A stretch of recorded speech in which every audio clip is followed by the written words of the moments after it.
So ladies and gentlemen, this interview is brought to you by Burn It Up Coaching and the 21-Day Transformation. And if you have been hungry to take your life to the next level, really kick up the notches on your action, on your level of accountability, on your level of follow through, so that you succeed like never before, you ignite your self-belief, you ignite your confidence, so that you really go out and take action, then the 21-Day Transformation is for you. And we're going to be working on one-on-one together as you achieve your top priority goal in 21 days. So if you want it to happen in a year, in 6 months, in 90 days, whatever, then that's too far away. We want to make it happen in 21 days, and we will make it happen. That's our commitment to you. So if that sounds of interest to you, if you want that daily accountability, you want the weekly coaching to make sure that we're digging in and uncovering the unconscious self-sabotaging patterns and paradigms, you're crystal clear on your goals, where you're going, the direction, the steps that you have to take to get there, then 21-Day Transformation is for you. And how you can get into it is by sending me a message, connect on Facebook, send me an email, get a hold of me, and let me know you want to enter into the 21-Day Challenge.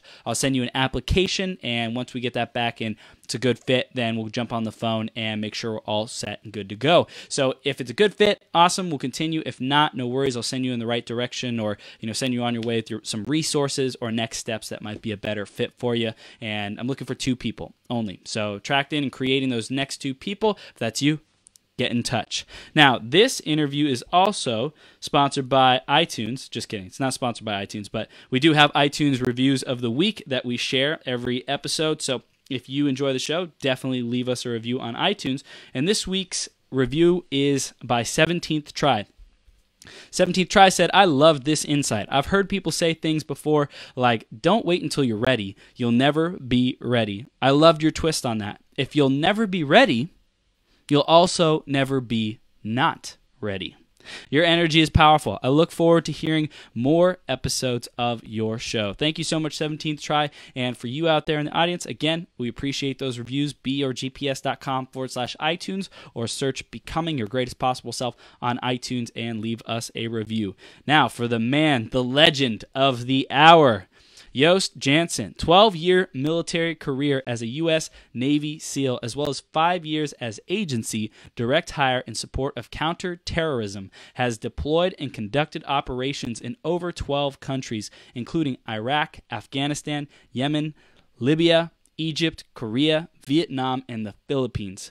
Performed as a trainer, advisor, stunt performer, and cast on several productions including American Assassin, 13 Hours, Benghazi, The Mummy, Jack Ryan, Transformers, Ironman, John Hancock, Red, Unlocked, and The Last Ship. This man is a freaking badass, and I met him at Billion Dollar Body last year with Nicholas and Amanda Barely. Amazing couple. You should definitely follow them too if you don't know about them. And he's just stood out as a real, amazing dude who's accomplished so much, who walks his talk, and is just a legend in his own right. Joost, you ready to rock this, brother?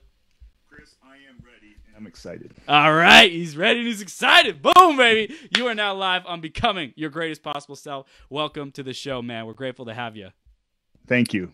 You fired me up, man. I love your excitement. Sweet, brother. Well, we're going to be fired up throughout this hour, and let's dive into today, which I think for you, out of just about everyone in the lineup today, the theme is freedom to choose. And I know that means way more. I think it reaches way deeper with you and your being and who you are and what you represent than probably most of the other guests on here. So we want to know, Joost, how does freedom to choose, how does that show up in your life? What impact has that concept made for you?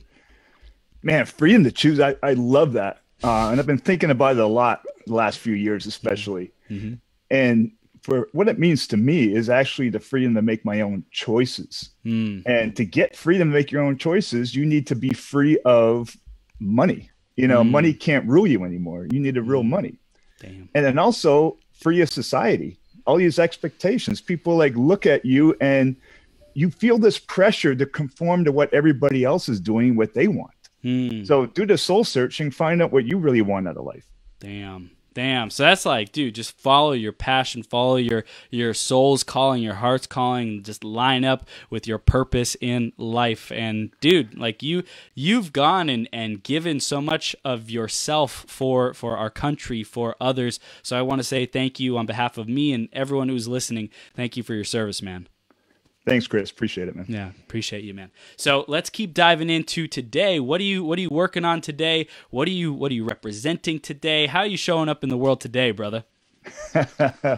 Yeah, I'm one of those guys. I'm always working on 20 things at once, and like a blessing and a curse. I'm trying hard to give myself the freedom to pursue my passion. And everybody asks, "What's your passion?" And I'll say, "What day of the week is it?" And it changes, and it's all over the place. 1 month I'm building electric bikes from scratch, and I'm spot welding battery packs together, and then the next time I'm playing with cryptocurrencies, and then I'm trying to hike the Pacific Crest Trail. So it's all over the place. Dude, I love it. I love it, man. And you're speaking at events too. I'm grateful I got to see you speak in action because, the journey that you got to share, some of these challenges, some of these obstacles that you had to overcome, becoming a SEAL, and all those trying, testing moments where it probably everything in the world, everything in your mind told you to give up, but there was something that kept you going. And I really want to dig into that for our audience today, anyone who's listening, so that they can get a spirit of what it takes to be unstoppable, unbreakable, just relentless as hell, man. Excellent. Let's do it. So let's dive in, man. Tell us more about the journey. What was it like to become a SEAL? What did it take, man? It took a lot more than I thought it would, actually. And I actually made the decision after I went through some personal tragedy in my life. And once I made that decision, I wasn't even expecting to ever finish. I just wanted to do something drastic. I wanted to feel some pain, which is sick to some people, but other people can relate to it. Yeah. I want to feel something again. Something, yeah. And I want to go for something that has a low probability for success. I just wanted to go, it was like, let me find the hardest thing I can do, and let me just try and do it and see what happens. And then you did it. And then I showed up. That's number one. I showed up, and it wasn't. I wasn't prepared. I'm not what you would call a physically gifted guy at all. I was a skinny kid, and I was a scared kid, and it took me a while to get self-confidence from middle school on. And once I felt it has self-confidence, that doesn't make you a super athlete either. So I went into it knowing that, I'm behind the 8 ball here. I'm not fast at anything. I learned to swim later in life, and swimming is kind of a job requirement for the Navy SEALs, for those of you who didn't know that. And I went through there, and I started injured. I showed up to training already injured. Damn. And that just kind of made the journey for me a lot more difficult. Dude.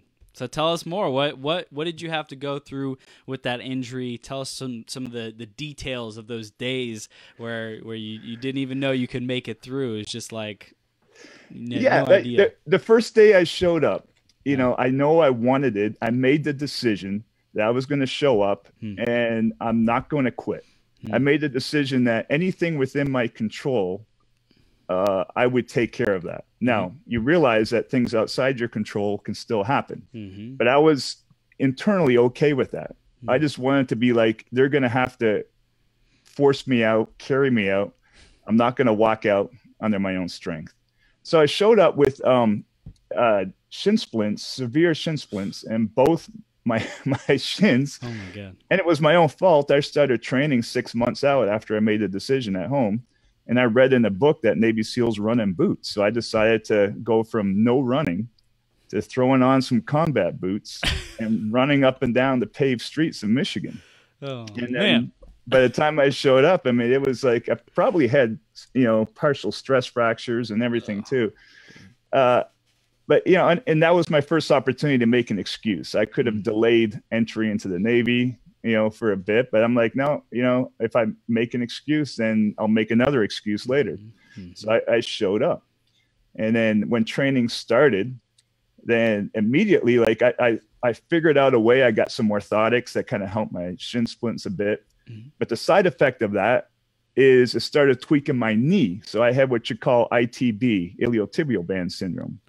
And it's not anything that permanently damages you, but it's so painful that even when I'm bending my knee, even sitting down, you could hear it squeak from 10 feet away. And it was severe pain.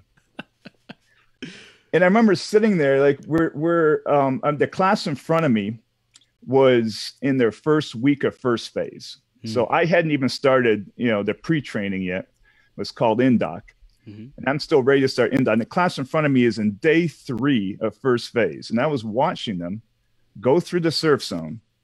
Big waves are crashing, and they're in these little rubber boats called IBSs.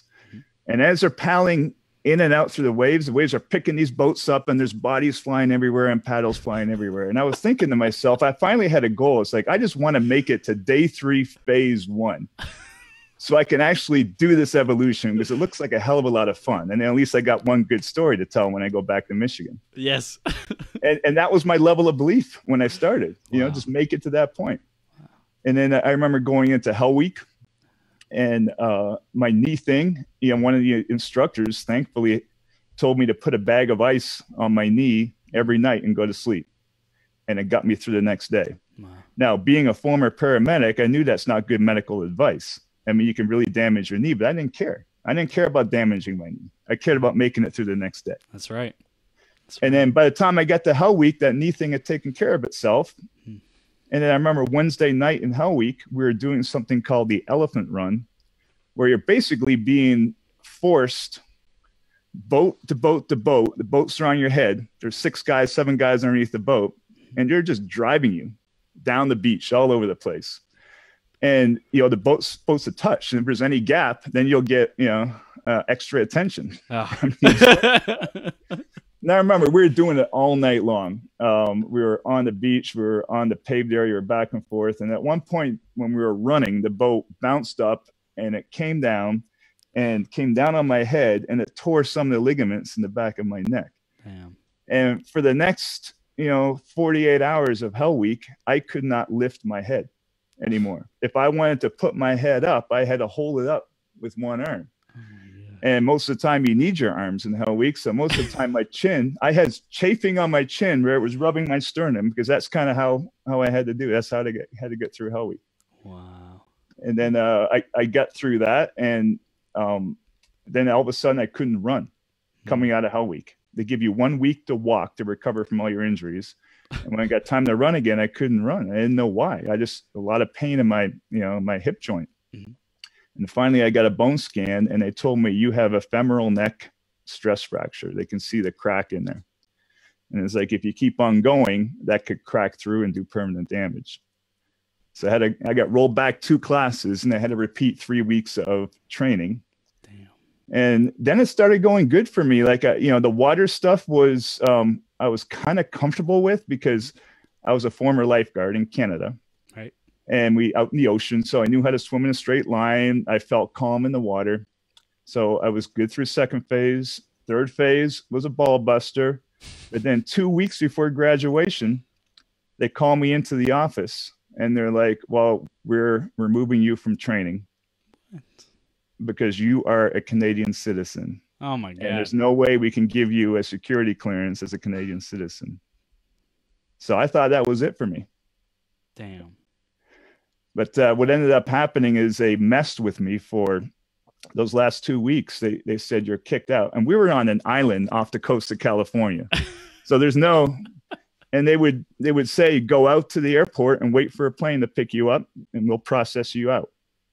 And then I would go there and I would wait, and the plane wouldn't come. And then somebody would drive up and pick me up and say, join your class again. Wow. And every night on the island, they will sing the national anthem as a class. And I had to sit by myself with a homemade Canadian flag and sing "Oh Canada." Yeah, they had good fun with me.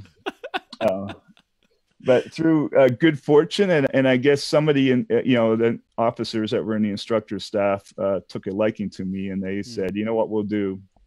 We're going to let you graduate, put you on legal hold, and then we'll sort out your citizenship.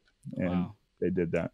Dude, congratulations, man. That's an epic journey. And I think the big testament is like when something happens, but you already are committed, you know, like the neck ligaments happening. You're like, all right, whatever. We're just gonna keep going. We're already here. We're already in the process. Yeah. And I love how it's just like, just get to the next step. You know, just focus on that next step, whatever that is. Like for you, when you first got in, it was just 3 days away. You know, just get through another night, get through another day, get through that next step. And so many people don't even begin the journey because they're so focused on how it's all gonna unfold. But you were motivated by this, man. I just want to feel some pain. I just want to like break through whatever kind of resistance that you were going through, and then you just took it one day at a time. And it's crazy how that was a source of motivation that led to your huge success, man.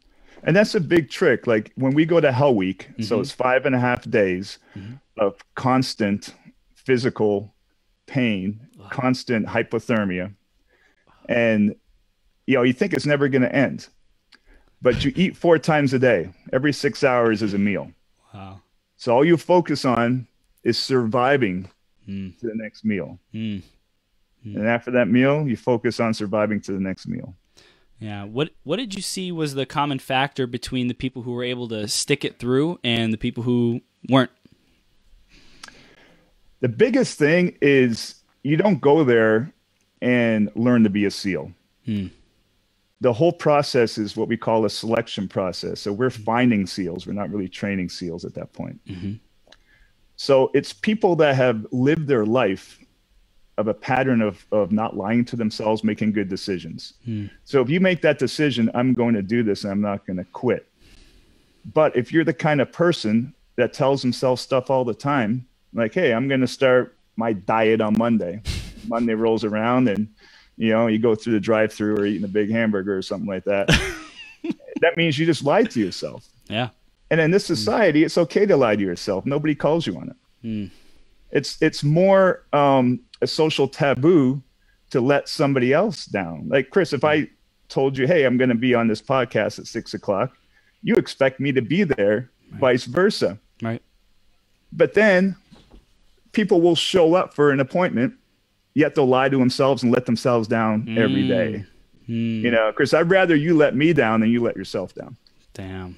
Yeah, it's what is it, like this kind of people pleasing mentality? Like I don't want to hurt someone else. Is it like people prioritize relationships more than their values? What do you think causes that? It's image. People value their image. They want it percent, especially in the era of social media. Nobody's being authentic anymore.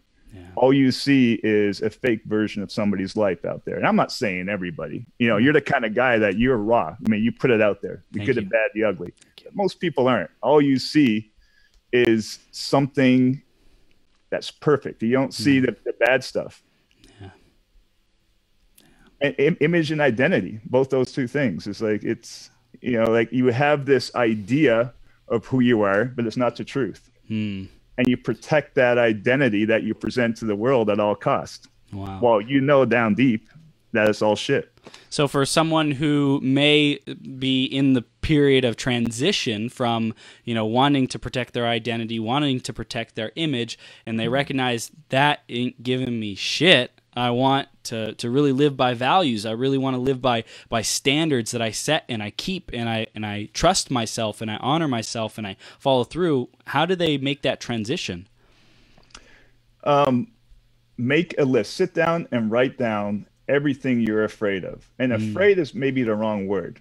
Everything that you're avoiding. And by the way, you're afraid of everything you're avoiding. Yes.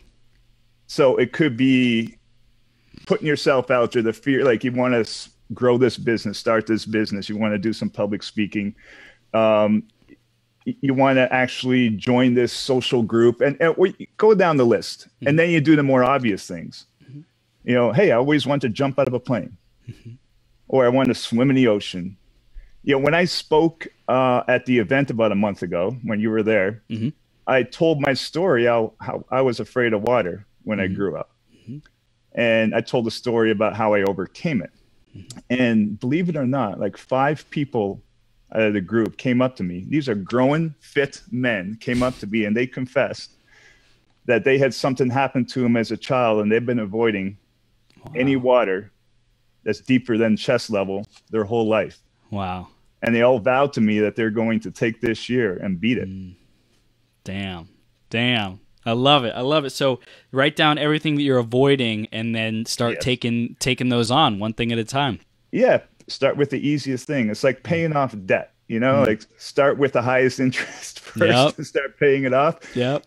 Same thing. Write down everything you're possibly afraid of. Damn. And if I sit down with you, I'll make that list double real quick. I'll start talking about things and think outside the box. Everything, like look back in your memory of the last 10 years. And every time you've made an excuse not to do something, whether it's to yourself or somebody else, that's fear speaking right there. And write them all down. And then whether you want to, like a lot of people tell me, let's give an example. Let's say mountain biking, something pretty tame, but to some people, it's kind of gnarly. It depends who you are. So a lot of people are afraid of mountain biking because they might fall and crash or something like that. So they tell themselves, I'm not going mountain biking with my friends because I just don't like mountain biking. I'm just not into it. It's not like I'm afraid of it. I just don't like it. It's just not me. And bullshit. I don't care if you're into it or not. Go do it. Yes. And once you've done it 5-10 times and are pretty proficient at it, then decide if you want to, if you're into it or not, or something you want to do. Damn. Yeah. Well, dude, like this is awesome. I love this exercise, and you're a fearless dude. Like that's who I see you as. That's who everyone around you sees you as. What's something that you've been avoiding that you're going to be taking on this year between now and the end of the year? I was going to say, first of all, let me correct you a little bit. I am not fearless at all. Okay. And actually, here's the truth. If I run into somebody who is actually fearless, I avoid them. And I won't work with them, especially professionally. Because somebody fearless is dangerous. Fear is your friend. Fear tells you when you need to slow down and pay attention. If somebody, before we jump out of an airplane, we check all of our gear, our chute, we do a little emergency brief where everything that could go wrong, we talk about and we rehearse in their head and we go out. And that little bit of fear and anxiety that's back there, it may be subconscious, makes you pay attention to all the procedures before you go out. If you get too comfortable with anything, then you get dangerous. Wow. There's a guy a year or two ago, he's done over 5,000 jumps. And he got lackadaisical. And he would throw on his parachute, on the plane. Normally, the rules are you put your parachute on first, check everything out, and then you get on a plane. He would just, carry it with him on the plane ride up. So one day, he jumped and forgot to put his chute on. To his death. Oh my God. And that's just somebody that got so comfortable doing something. Wow. So the goal is not to be fearless. The goal is how do you handle your fear and make it an asset instead of a barrier. Damn. That's powerful. Thank you for that. That's gold. That's gold. Because I think a lot of people aspire to be fearless. That's like, fearless, tough, powerful. But I love how you redirected that to make. If you're not afraid of something, it's not even fun to do. Like it's not even interesting. I mean, if there's no little bit of fear and anxiety, like there's a big line. People live in a coma, and that's their comfort zone. Right. And the very thought of doing anything outside that sends them all the way to the other end of the scale, which is like paralyzing fear. So they can't even use their brain anymore. Anxiety, even if you challenge them on a belief, they can go from comatose to paralyzing fear. Their brain stops working. They can't even have an intelligent conversation because there's no in between. Like I like living in the middle. The middle is you have fears and anxieties, and you feed off of them, they motivate you to do better. Mm-hmm. You know, like an example that you were getting to, I didn't really answer your question directly, but public speaking. The first time I did public speaking in front of a group with 100 people in it was a year ago at the first BDB live event. Yes. And throughout the years, you know, former Navy SEAL, I've had opportunities to speak to people. But I told myself, yeah, I'm just not into it. or here's another big lie. You know, we're the quiet professionals. We don't go out there and talk about what we do. You know? I came up with all kinds of good excuses. And I remember Nicholas and I, this is 2 or 3 years before his first live event. $1 billion Body wasn't even a brand yet. Wow.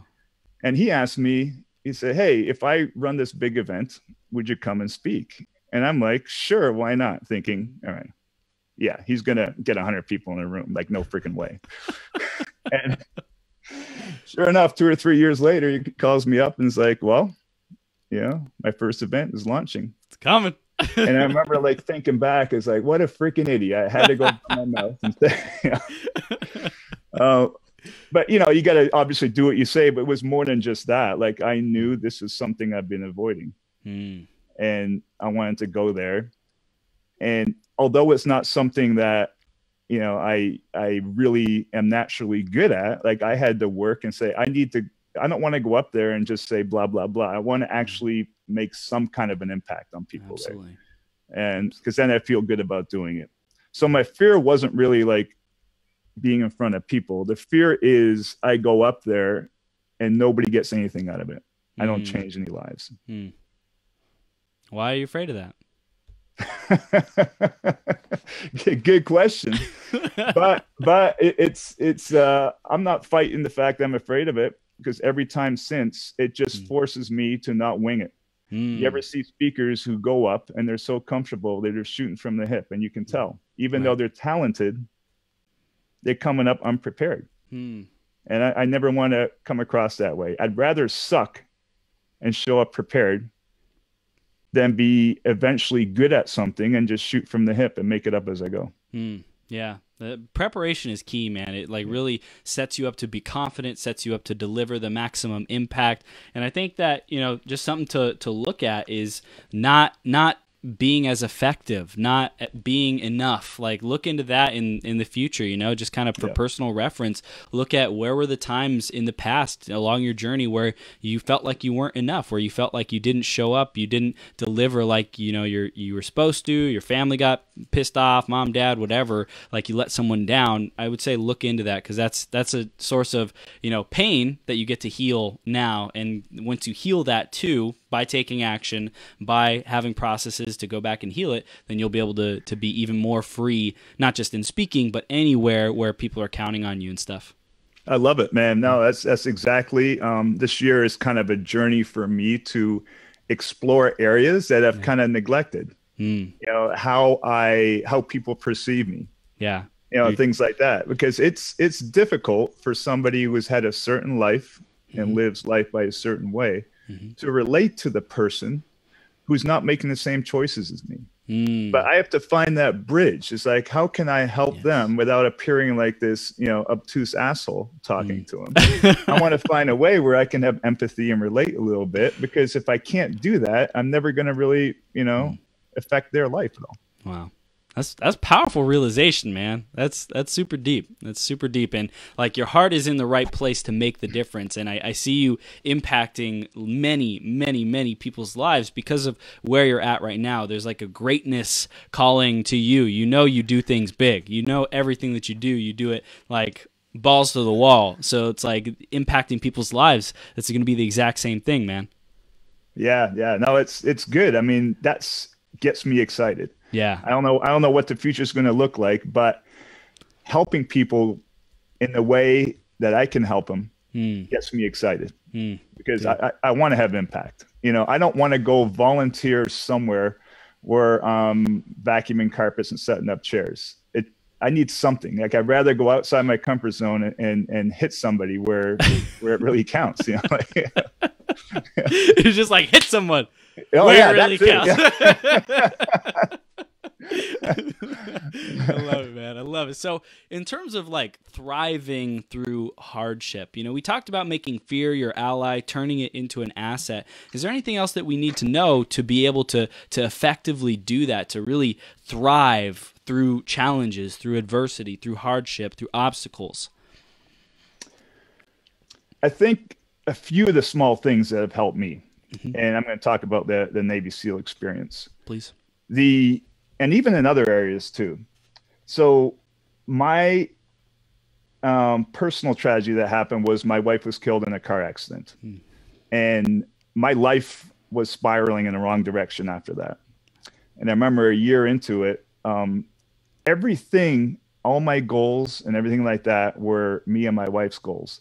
None of them made sense anymore to me. And I remember thinking, is like, what would she be thinking if she could see? And maybe she could, I don't know. What would she be thinking of me and what I'm doing with my life? No. And since then, and that made me make a decision. It's like, I need to do something drastic and big. And since then, whenever I've lost, I've lost many close friends in the SEAL teams over the years. And even as far as like, a year ago, I lost my dog too. And whenever something like that happened, I go to my list. I make another list of everything that I'm avoiding. Wow. And I'll hit the biggest one and do that. And when you're in the middle of something, like I go back and remember those people or even my dog that was a motivation for me to make that decision. So that makes it that much harder for me to let go of that dream or walk away from it or quit or take the easy way out. And another thing is make the decision before it gets hard. Like, and understand what that decision really is and what it means. And then put your parameters in there. A lot of people say is like, whatever you do, don't quit. And people will ask me like, well, what if you start a business and it's just the wrong decision or something? It's like, well, when you're quitting because it's hard. And you also know when you're strategically saying, hey, I need to pivot to something else. In your gut. Right. It's the same thing. If you're in the middle of a workout and it gets hard and you're like, the night before is like, I'm going to run 10 miles. And 3 miles into it, it's hot and you're like, ugh, and you get a cramp and you quit, you feel like shit inside. But if you're out there and you trip and break your leg, are you going to keep going? Oh, hell no. There's a certain point, Yeah. And people always try to poke holes into it, but there's a certain point you make a decision at what, so when you try to do something, also write down what's in your control and what's outside your control. Focus on what's in your control. Don't even think about what's outside your control. When you go to SEAL training, a lot of really good guys didn't make it through. Some of them got flesh-eating bacteria and almost lost their joint because of it. Damn. Some people get SIPE, which is like, swimmer-induced pulmonary edema. So they, their lungs fill up with fluid and they can't breathe, and it's not their fault. Some people, when we're doing boat launching up against the rocks, they'll snap a leg if they get, accidentally get between the boat and the rocks. And sometimes somebody has to get in that position to make it work. Yep. So you're taking all these risks. But you go down the list is like, what can I prevent? So in SEAL training, and this is the saddest thing for me, an incident outside of training. If they give you a weekend off and you go get a DUI or you get into a fight at a bar or really, you're going to throw away the biggest dream of your life because you're an idiot out in town. And it's things like that. Or let's say you fail in evolution. That's a technical evolution. And they give you another chance to do it a few weeks down the road. So are you spending every spare minute practicing, rehearsing, visualizing, going through it or not? And I'm watching people throw away their dream because things that they can prevent, they're just letting slip between their fingers. Damn.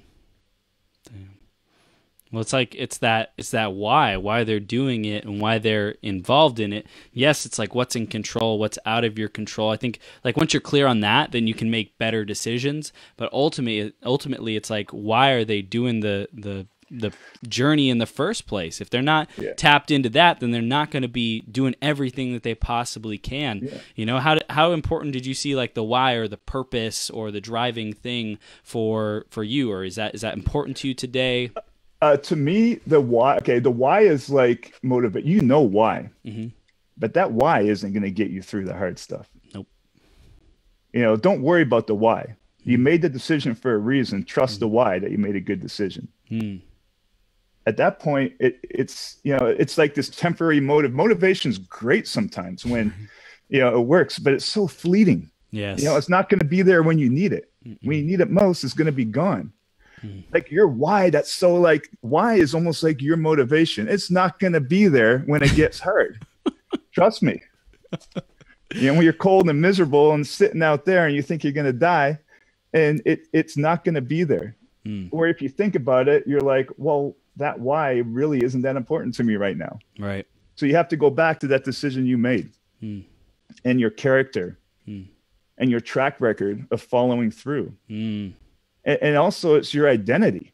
I spoke about identity back there. It's as soon as you even start training, you got to start identifying with that SEAL brand and go, hey, like I said before, like when's the last time you pulled up a news article and it said Navy SEAL ran away from a gunfight? Like you don't. No.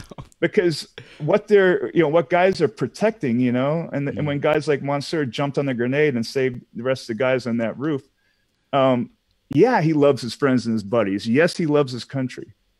But the real driving force is you don't want to let down that identity. Once you put that trident on your chest, the option to not go out there and do the right thing and make the big sacrifices, like, the minute you pin that on, it could cost you your life, your limbs, your mind, your family. It can cost you almost everything. And once you take that on, the option to take the easy way out or to avoid something or to be a pussy at the end of the day is just gone. Damn. So it's like that permanent identity shift. And it's through, it sounds like there's a gap between the identity that you go into SEALs with and then the identity that you come out of SEALs and SEAL training with. So it's like, whatever our listener or watcher is going through right now, like what's the identity? Who are you becoming? That greatest possible self, that greatest version of yourself. Like how does that person show up? How does that person respond to conflict? If there's, a huge market crash and, people got to be laid off, does that person run and hide? Does that person face the uncomfortability and go let them know how much they love every single one of these people that they're laying off and like look at them in the face and do it, Yeah. And that's another thing to write down. Like, find out who you want to be. And we'll use your example of being an investor. Like, and pick somebody you admire. Let's say Warren Buffett or somebody like that. Like, what are the characteristics of who you want to be? And you write down that identity. And then you start living by those same rules. Even if you're small potatoes, you start living by that identity before you get there. It's the same thing in SEAL training. You're not a SEAL yet, but you made a decision that you want to be. So you better start living. That's right. Immediately, or else you won't make it. Nope. SEAL training is designed to find your weakness, and they will find it. And then when they find it, how are you going to deal with it? How are you going to overcome? Yeah. Dude, that's freaking powerful. So, Joost, I'm curious. You know a lot about personal development and, this psychological aspect, who you're going to become, like taking on these fears, these adversities. Were you always this well-versed or this, did you study personal development and mindset? Like, how did you get to this point? Honestly, I just figured this stuff out as I go. Yeah. And especially lately, I have been reading more and studying more. Yes. But most of this stuff, like conceptually, I know the words that come out of your mouth have an effect. But once you see that work And once you look at people who speak negative and then negative things happen, you're telling the truth when you speak. So you might as well speak some good stuff. That's right. And have the good stuff happen to you. If you sit there and talk about everything that could or would, whatever could go wrong, then that's exactly what's going to happen to you too. You know, one of the things in SEAL training is like, we look for people to speak the impossible. We'll give a kid a challenge. It's like, you have 45 seconds to run to the surf zone, get wet and sandy, sugar cookie, and be back here. And there's no possible physical way with the distance involved and everything they could do that. But I mean, they go up there and yeah, and they take off, you know, like first reaction. They don't care like it's impossible. Yeah. You know? And that's the response. Like if they question and go, oh shoot, I don't, you know, they start thinking about, oh, I don't think they can do it or whatever. And if you ask the student, you think you can do that? I always want hell yeah, you know? At that point, your first reaction should always be that. And maybe later on you can evaluate whether something is possible or not. But just because it's not possible means somebody out there is doing it. Yeah. There's always the top in every field. There's always like the Tony Robbins. There's always a Tom Cruise of acting. There's always a Warren Buffett of investing. So somebody did it. So it's really not impossible. It's just improbable. Right. But if you start going and expecting or dreaming about the improbable, then a lot of good things will happen in your life. That's right. That's right. That's right, man. You were an instructor too, right? It sounds like you have that language of, you know, we told them what to do, and if you're just a SEAL, you're not telling people what to do. Not necessarily. So what did you learn through being an instructor? Like, what were some of the biggest lessons of wisdom you got there? Yeah, I spent 3 years as a BUDS instructor, and I loved it. You know, and the most impressive thing to me is every 2 months or 3 months, we start a new class, and 250, you know, young guys will show up, and I'm in awe. Like, these guys, you know, I thought it'd be hard to find guys to fill. I mean, there's, you know, America's great, man. We have all these kids who actually want to go do it. Yes. And, you know, I admire anybody that shows up, because you know what I hate? I hate somebody that sits and talks about being a SEAL and doesn't even enlist in the Navy. Wow. I mean, that drives me nuts. Don't talk about it. You know, level up from there. Like, I get way more respect for the kid that quits on day one than the kid that talks about doing something they don't even show up. So first thing is show up. Then the next thing is, you know, succeed. But if you get in the habit of just showing up for what you talk about, success is secondary. Because if you don't show up, you know, if you don't put yourself in an environment where things could happen, you know, like if I talked about working in Hollywood and I didn't show up, you know, if I let go of an opportunity, even if it didn't pay, even if it was a crappy job on set, you know, getting on set, there's no way anybody is going to give you any opportunities if you're not on a movie set. You know, like, you can sit there at home and practice and dream and do whatever you want and visualize and all that, but you got to get out there, and be around places where opportunities can happen. And I'm impressed with the kids, man. I just, you know, just watching these guys go through what I went through all those years before. And the training hasn't been watered down. It's just as tough. And, you know, I love SEAL training because it's pretty much the same as it was since the very beginning, you know, back in the Kennedy era. Yeah. Dude. So it's just like an opportunity for you to get present to the commitment, the level of determination. You know, I can only imagine you seeing that again and again and again is like, damn. It's inspiring. It's motivating to see people, you know, go through hell. Like, when you were going through it, you probably gained an identity about yourself and, you know, really bolstered yourself. And then when you go and you watch other people do it, you're like, damn, I went through that too. Holy crap. And you get to see them do it and you're like, oh my gosh, there's hope. There's possibility. If he's doing this, if he's overcoming this, if they're doing that, then there's nothing I can't do. It's crazy. And, just seeing these kids where there's no way you can look at somebody and be accurate and know whether they're going to make it through or not. And, Brent Lloyd. Yes. So he was my student when I was an instructor. And he looks a little bigger now, but remember, imagine him all of 5'2" or something, or and he had big Coke bottle glasses on at the time. Oh my gosh. And he was like a mini version of Woody Allen. That's exactly what he looked like.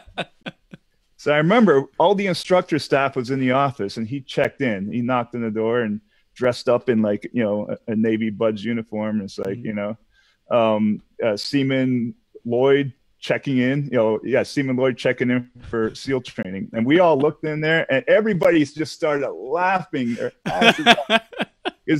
And we're like, well, who sent you up here? I really thought they dressed somebody up that wasn't even the military. And we're the whole time we're taking all this paperwork and throwing it over the office, and we're getting mad. It's like, you better tell us who sent you. I want to know who sent you over here. And believe it or not, man, that guy was there to be a real SEAL, and he was one of the toughest kids I remember going through training. And the reason we're still friends now is because he stood out. Wow. Amongst a bunch of tough individuals, he stood out. It's crazy, man. How do we stand out? What's the recipe for standing out? I know you mentioned showing up is a big part of it. What else can we do to stand out, to really attract the attention of opportunities and things coming our way? A few things. Mm-hmm. The biggest one in SEAL training is any hint of self-pity or any victimization. I like the guy that you already know his story. He got screwed over with something outside of his control. Yet he takes full responsibility, even if it isn't his fault. You see that. And it's crazy. And since I'm not talented at anything, I had to hack it a bit. So my hack through all of life, every time I show up, and it's the same thing, I go onto a movie set now, and it's a whole, I got to prove myself all over again. Sometimes in a military advisor or agency advisor, sometimes I'm doing stunts, and sometimes actually I'm lucky enough to get an acting role here or there. Mm-hmm. But nobody knows who you are. So you have to prove yourself. And the easiest way is every time you introduce yourself to a new social group, you outwork everybody. You look for the hardest working guy, and you outwork him by 10%. You don't double his workload, because then you look like a pansy that's just trying to impress people. But you just put your head down and you do what the hardest working guy does, but then it's a little bit more. Wow. And you don't complain, and you don't tell anybody you're doing it. You don't make a big show of it. And man, if you're out there working, when I did the agency job, I would, I'm not with my own SEAL, and the SEAL teams are with your SEAL platoon, and you know each other inside and out. Mm-hmm. But I would do 2 to 3 month deployments. I did 15 or 16 all over the world in a bunch of shitholes. And you're out there with a new team a lot of times. Sometimes, man, you don't know anybody on the ground. And it's a small team, 6 to 10 guys or so. And I remember landing every time. And a lot of times it's areas I wasn't familiar with. And some guys have been, in this location for many years, and they know everything that's going on there. And even though I felt like, man, I got to catch up quickly and figure out this stuff out, what's going on, I would just outwork everybody. And then even if I made a mistake, nobody gave me any shit for it, because, hey, you're out there busting your ass. It's okay. You make a mistake. Yep.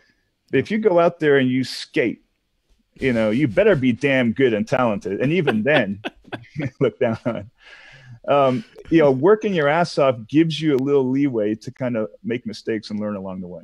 Yeah, man. The billionaires and most successful people say talent is just where you start. Everyone has this their varying starts, but where you finish, where you end up, is solely up to you. And that's pure hard work. It's pure determination. It's pure focus and energy, effort inputted to your dreams. So I 100% agree with that, man.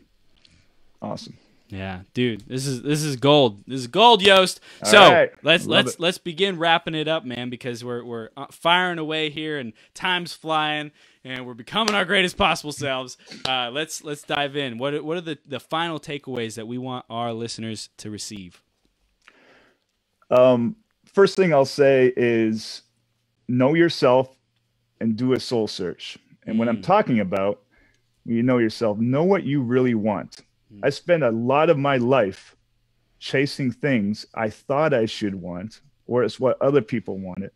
A lot of it, I wanted to be a real estate mogul. I wanted to be a mini Donald Trump, and I wanted to be a baller. I was out there, had properties in 4 different countries. And, I had this dream of owning like 50, 100 properties and having, $1 million a year coming in residual income and just living that lifestyle. Yep. But when I started on that journey, I came to the realization, it's like, this is not what I want. This is not my passion, is not what I want. And what it's done is sucking my time and energy away.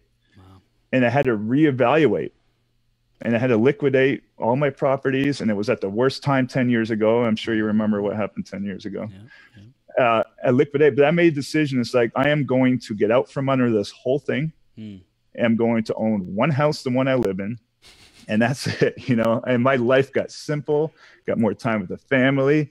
I used to be like, if you knew me 10 years ago, I wouldn't have time. If you asked me to come do a podcast, I'll be like, oh, hell no. I got like all this stressful real estate stuff I got to be doing. And it wasn't like I really didn't have the time, and my brain couldn't shut off from that enough to be in the moment with you right now. And so look back, like try to look outside yourself. What are you chasing? And is it really what you want? And for me, I realize what I want is out of business, I want freedom, enough freedom. So I don't have to work for anybody else anymore. That's right. I do businesses now that aren't my passion, but the businesses are a vehicle that lets me pursue my passion. We talked earlier about, I'm doing hiking with the family on the Pacific Crest Trail. Without my businesses doing what they do, and by the way, I'm not wealthy, but they pay the bills and they're automated. I spend a few hours a month on them. Hell yeah. And, yeah. And, it allows me to go, hike the Pacific Crest Trail with my family. We do 7 or 8 trips a year where we're gone, 3 to 5 days at a time. That's awesome. And it gives me the freedom to do that. This Sunday we're leaving and we're taking the whole family. We're going to the river, taking the boat and taking the kids wakeboarding. It's just having that freedom. And it's not like you don't need a lot of residual income to have a really good life in the US. Everybody's looking for, it's like, hey, when I make that million or I make that 5 or 10 million, man, you don't need to make that. You can have like a baller lifestyle on a lot less coming in. Yeah. Just got to be smart with it. Did you start like practicing gratitude or anything? Because I know like the more you're grateful and appreciate what you do have, then you feel like you don't really need to. You don't have to. You're not attached to the big numbers and, like you said, the stress with all the real estate and like the ego side of things. Did you find that like gratitude and appreciation was access to that, or the gratitude started coming in like after I rebuilt my life after my wife's death, and I actually felt, after SEAL training, like, okay to be happy again. So now I'm remarried, 2 beautiful boys and beautiful wife. And, it took me a while to be okay with that. But then, along the way, man, I've had a lot of situations in my life, at least probably 5 I could come up with right now, where I should not have survived. And coming out of those, it just gives you like everything's meaningless. I mean, it just stuff and your goals and your dreams of being a real estate. I mean, what does it all really mean? Are you just happy like, hey, man, it's like I get to go home and see my family after this point, and and some are like, some of them you're actually in the moment. You get hours and hours and hours to realize that this is your last day on earth. And some of them are a close call. That's just an instant thing. But the times where you have to sit for hours and know that this isn't going to turn out good for you, you do a lot of reflecting. You start thinking. I remember once being out in the middle of the ocean off the Korean coast, and we were training for a real operation on a full mission profile deal. So everything had to be real. And we were out there in a rubber boat, and we were practicing doing something to a North Korean ship. Mm-hmm. And it required that, they couldn't see us. It couldn't, everything had to be like exactly how it was. Right. And the sea state, it was bad. Like we almost didn't go, but we're like, hey, we got to prove this concept out. We're going to go. And we were out there, and we actually did our mission, but our pickup ship was 30 miles away, and we're in Zodiacs with outboards, and these two boats, we can barely stay in contact with each other. We had dry suits on, but we were in hypothermia. Like we couldn't move. Our radio wasn't working, couldn't make comms. They didn't know where we were. We were trying to get in the same direction, but by GPS, we can tell like we're barely making any headway. Mm-hmm. And every wave that comes, these boats are like at the edge of flipping. And once your boat flips, that's it. You're done. There is no, we're already like this close to hypothermia. So if you guys start sitting in that water in that sea state, and I remember sitting there, there's 8 of us, 4 in each boat. Mm-hmm. And all we can do is like, man, we just started like laughing and joking. And I'm like, nobody wanted to say it, but we all knew it, and it's like, so you have a lot of time, like as you're freezing and all your emotions are super slow. And we had to take turns driving because the guy driving couldn't even hold the throttle, longer than like 30 minutes. And you had to switch out to somebody else. And damn. And just, you kind of know, but we felt like, hey, if you're going to go out, you're with your buddies and you're and doing what you love to do. Dude. But it does give you gratitude coming back out of it. But it's also very fleeting. A lot of times, man, you get back in the regular humdrum and stuff. And you forget. Oh, man. So fast. Yeah. So I tell you what got you there isn't going to keep you there. So you need to, a lot of people say is like, my big issue is like, you've done some things that really change your life. Right. But if you don't keep doing things like that, then you'll slip into this role. And you'll start seeing life wrong again. Yeah. You'll start looking at superficial crap again. Yeah. And the little stuff will start bugging you, and you almost need to like reflect on like, hey, relive it in your mind, what you've been through. Wow. And reset. Or listen to this podcast again. Yeah, there you go. Dude. Yes. Joost, you're the man. You're the freaking man. This is fun, man. I love it, and I love who you are. I love the character that you are just sharing into the world of like your values, because the world needs more Joost Janssens. You're awesome, man. I appreciate you, and we loved listening to this interview. Is there any way for people to stay connected with you, or do we just get to worship Joost from afar? Come on, no, I am a lot of the public speaking and social stuff I do is through Nicholas and Amanda Barely at the $1 Billion Brotherhood on Facebook. So I am a member of the Brotherhood on Facebook. So go ahead and join, and then you can reach out to me there. And if somebody reaches out to me via that group, I always will respond. Awesome, dude. Appreciate you being a brother. Appreciate you showing up here today and giving the best in everything you do, Joost. And keep up the heat, man. We'll see you soon, okay? Thanks, Chris. I love your energy, and this has been awesome. Thank you, brother. We'll see you soon, okay? See you. Bye-bye. Thanks.